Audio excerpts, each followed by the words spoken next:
Hey guys, how you doing? This is Howard or Calming Wind in Phoenix, Arizona. Today's video is going to instruct you on how to play lip placement, breath control on a rim-blown flute. There's some phenomenal players out there. My buddy Joe is phenomenal there in California, but we got Scott August and Mark Holland's actually coming to Phoenix this week. He plays phenomenal Mojave also. But it's a really hard flute to play, people tell me, and there's some key things that I'm going to let you know today that I think is going to help you further your adventure on playing an Anasazi Mojave style flute, shakuhachi, anything that's rim blown.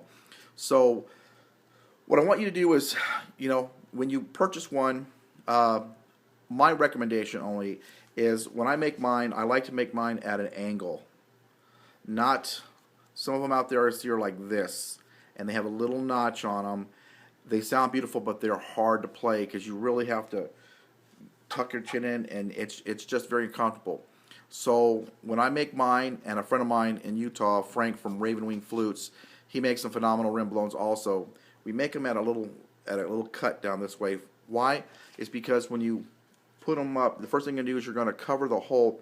So you're going to put your bottom lip inside that little hole right there. See? And you're going to tighten it up, and you're going to blow. And what I want you to do is you're going to blow, and there's, if you look at it, there is a little edge right there. Your airstream, you're going to cover up with your bottom lip. You'll have a little bit of air hole, and the air is going to hit that, and it's going to split, and you're going to get your sound out of that. Now, a way of doing that is this. Remember when we were kids, you used to get a piece of paper, and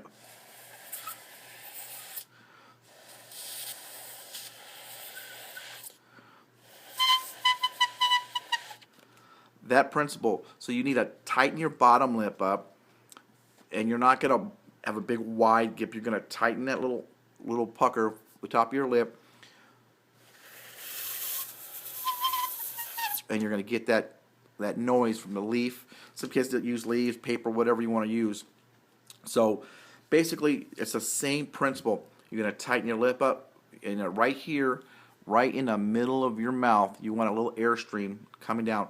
Now, when you first start very slow. You don't have to have a lot of air push, just a little bit of air. Tighten, put your bottom lip in there, pucker. Hear the hollow sound?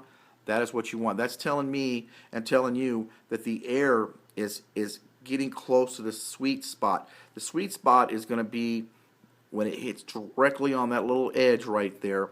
It's going to split. And when you hear that, that means the air is going in the tube.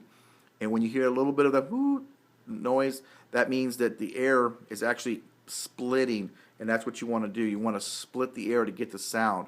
So you want to put your bottom lip in here, straight down, and get in a mirror so you can see. I see people when I teach, they're like this. I'm like, it's not going to work. You want it straight.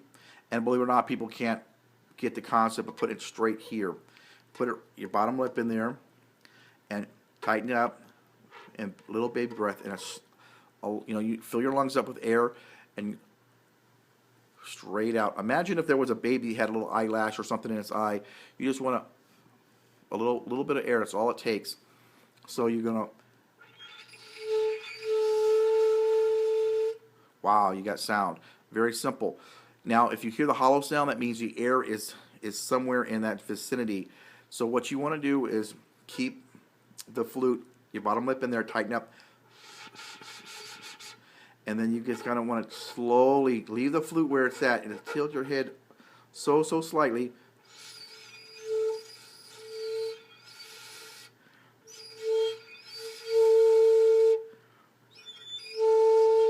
Now, every flute has a different sweet spot because of the angle here and the angle there.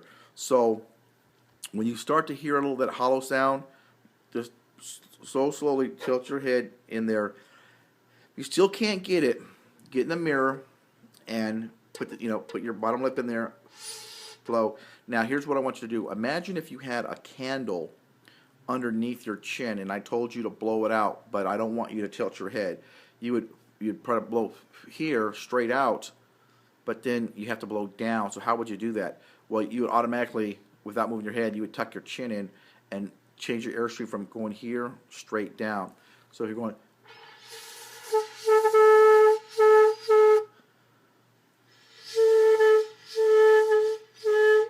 so my airstream is going here, and then it hits the sweet spot. Here, hit the sweet spot. So that's what I want you to do. And I'm blowing so slow.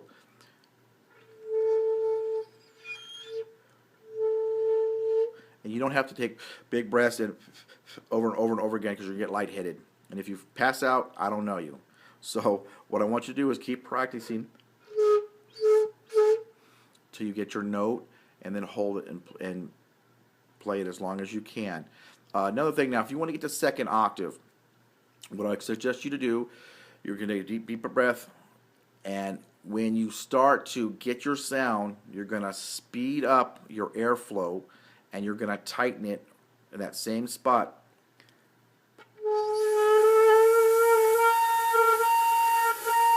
You hear it? It went from second octave, first octave to second octave. So with all the holes closed,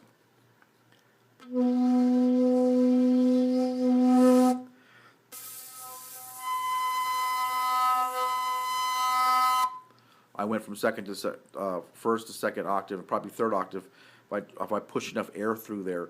And then every once in a while I like to get a small file and just smooth out, keep that nice and clean, so I get a nice little sharp edge, so the air will split and you get a good sound. If you have any questions, feel free to email me at azlandshark2002@yahoo, or if you see me, subscribe to my channel and put a comment in there. I'll email you back and tell you any extra techniques that I get to help you play these beautiful, beautiful flutes. Okay, take care, and I'll see you later.